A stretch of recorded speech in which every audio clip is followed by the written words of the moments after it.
Entering the third year of the next-gen car, there are a lot of memorable moments from the past few seasons with them, but one thing that stands out to me is the entire 2022 playoffs.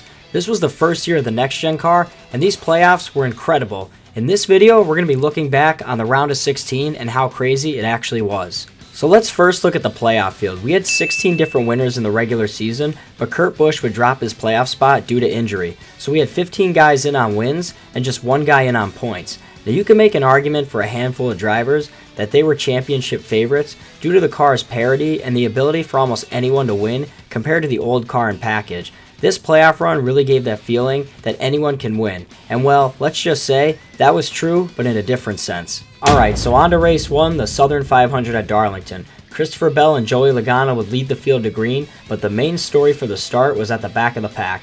Playoff driver Daniel Suarez would have to serve a pass-through penalty, and it would look early that he was going to go a lap down and dig himself a hole in points. Lucky for Suarez, a caution would come out for light rain, allowing for him to stay on the lead lap.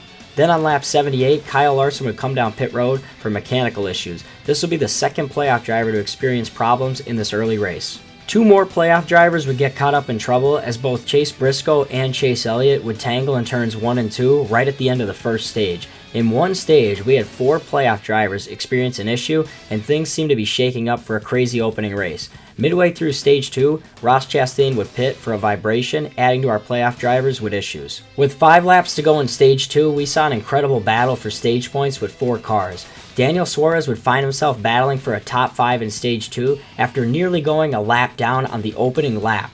Kyle Larson would miraculously get the free pass, putting him back on the lead lap after he was on pit road for several laps earlier in the race. Then Kevin Harvick's car would ignite, and once again, another playoff driver would have an issue. But wait, there's more.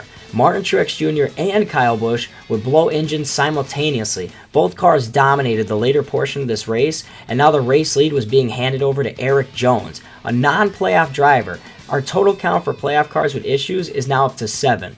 Now in the closing laps, Eric Jones would fend off Denny Hamlin and others to capture his first victory for Richard Petty Motorsports and his second Southern 500. An underdog non-playoff driver would win this crazy race. Okay, so race 2 can't get any crazier, right? Well, on to Kansas. Early on, driver Tyler Reddick would have the dominant car and take an early lead.